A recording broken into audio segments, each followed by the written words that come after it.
My name is Austin Cox and this is Homework 5, Part A.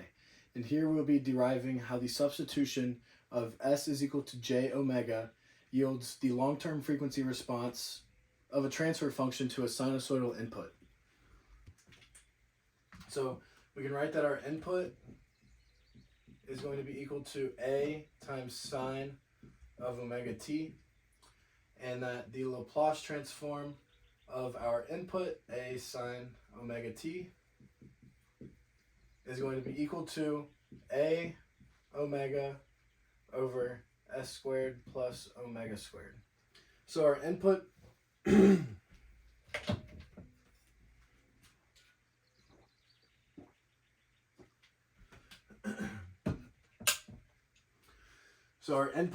is going to be entering through our frequency response control loop, and that is going to be equal to our GC, which is our controller, times our GP, which is our process. And using our shortcut, we know that it's going to be everything in the forward direction over 1 plus the entire loop. So in the loop, we'll include our measuring device, GM. So this is our process transfer function. However, we're going to give it a shorthand denotation, and we're just going to call that G here. So our input is going into our process transfer function of G, and then from here our frequency response output is going to be G times A omega over S squared plus omega squared. And within our G here, we are able to have basically any complex root. So we could write that this could yield a value of K over S plus B1 times S plus B2 times S plus B3. So this is basically saying that these are our roots or our poles of the system here. So now what we want to do is do a partial fraction decomposition of our output from this response system. So we can start with our G times A omega over S squared plus omega squared. And starting with our decomposition, we can write that it is going to be equal to the sum of n to I of AI over SI plus BI. And then this is going to be plus, it's going to be plus a number E plus FJ. And here we're going to call J the same thing as we would normally call I, which is equal to the square root of -1. However, our coding program interprets the -1 as J. So we can just write that J is going to be equal to the square root of -1. So going back here, our E plus Fj is going to be over, S plus J omega. And then we will be adding its complex conjugate, which will be E minus Fj over S minus J omega. So now that we have done the partial fraction decomposition, we now want to take a look at our two terms on the right here, and we will multiply them in order to determine what the long-term frequency response is. So beginning with our denominator, we will have S squared plus JW or J omega S minus J omega S, and then lastly we will have plus omega squared, and this will all be over, we'll have ES and then minus EJ omega, and then we'll have plus FJS, and then we'll have minus F omega.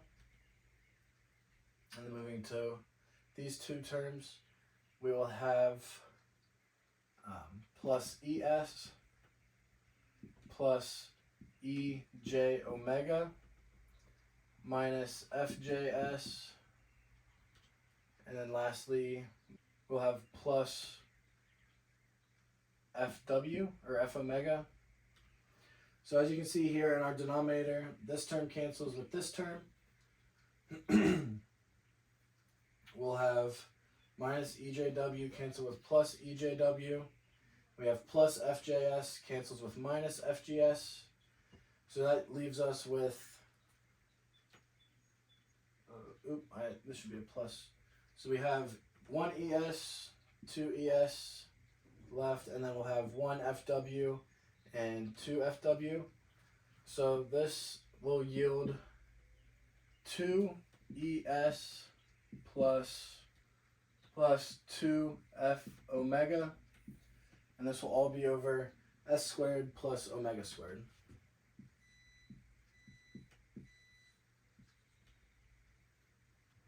All right, so now just to simplify our expression here, we are going to call our 2ES, we're going to call it CS plus D S squared plus omega squared. All right, so now that we have this expression here, we now want to plug this term back into our partial fraction decomposition, which will give us G times A omega over S squared plus omega squared is going to equal the sum of N all the way to I of AI over SI plus BI, and this will be plus our CS plus D all over S squared plus omega squared. All right, so next you notice that we have S squared plus omega squared both on the right and the left. So what we're going to do is multiply both sides by the S squared plus omega squared. Don't really have room here. Multiplying S squared plus omega squared, this will be over 1. So this will be in the numerator, so it cancels with this. This term will cancel here, and then we will be left with an S squared plus omega squared here. So rewriting this, we get that G times A omega is going to be equal to the sum of N to I of AI times S squared plus omega squared, and this will all be over SI plus BI, and then lastly we'll have our remaining numerator, our CS plus D. All right, so now that we've made it this far, I'm going to go ahead and erase some of our stuff up top and then move this up just so that I have space. All right, so now I've moved our G times A omega expression that we had here up to the top. Now we want to go ahead and let S equal to J omega. So we have S is equal to J omega. So in turn, that means that S squared is going to be equal to the opposite of omega squared.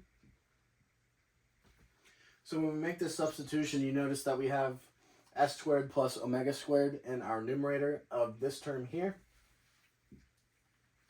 And when we plug in the S squared is equal to the opposite of omega squared, you see that our numerator will go to 0. So this entire term will die out. So that will just leave us that our G A omega is going to be equal to C. We have S here, so it's going to be C J omega plus D. So now that we have here, or I should have, our G is our process transfer function. We are substituting J omega, so we should write that G as a function of J omega is equal to this right side here. So our next step, we want to divide our A times omega to the right here. And this will give us G of J omega is going to be equal to D over A omega plus C over A, because our omegas will cancel, and then we'll be left with a J here. All right, so now that we're here, we want to go ahead and we will let R be equal to d over a times omega, and we will let I be equal to our c over a here. So then we can rewrite this that g as a function of j omega is going to be equal to r plus I j. Okay, so now we were able to finally get a real and imaginary number here. We noticed that this term did in fact die out. So the term that gives us the long-term frequency response is going to be our CS plus D term. So going back to our partial fraction decomposition, that term started off originally as CS plus D over S squared plus omega squared. We now want to go ahead and take the inverse Laplace transform so that we can get back to our normal state. So when we take the inverse Laplace transform of this, we will get C times cosine of omega t plus, we will get D over W sine omega t. And going back to our substitutions, we have C. So if we multiply this A over, we get that C is going to be equal to AI. And then we have a D over omega. We have D over omega. If we multiply the A, we get that D over omega is going to be equal to AR. So now we want to go ahead and plug these substitutions back into this expression here. And I'll move down here for that. So we have A times I times cosine of omega t. And this will be plus D over omega, which is A times R. And this will be times sine of omega t.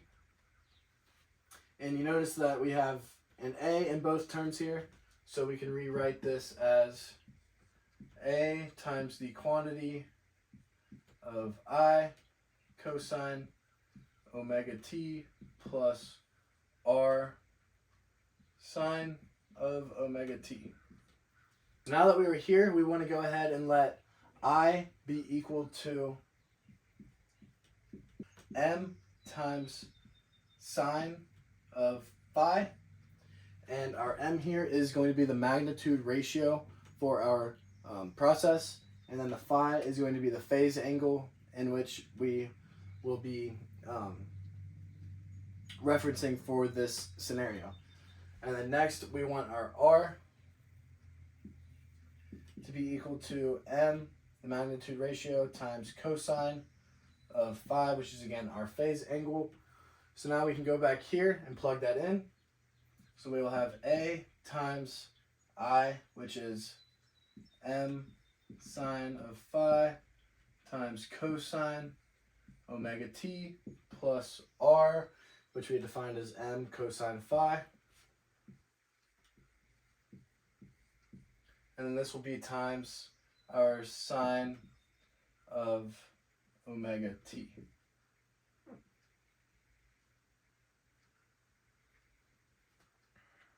And then we can also go ahead and pull out an m here. So let's do so.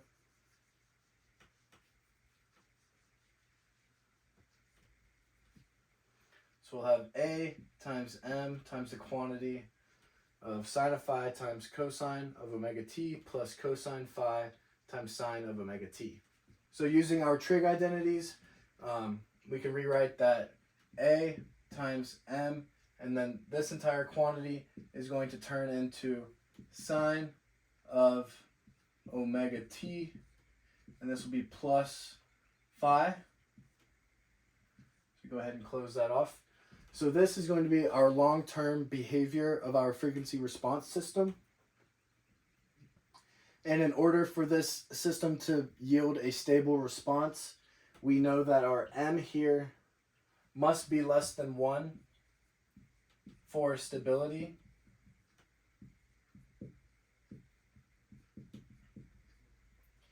And that our when our phase angle exceeds 180 degrees, right here, we will yield a negative number, and that is due to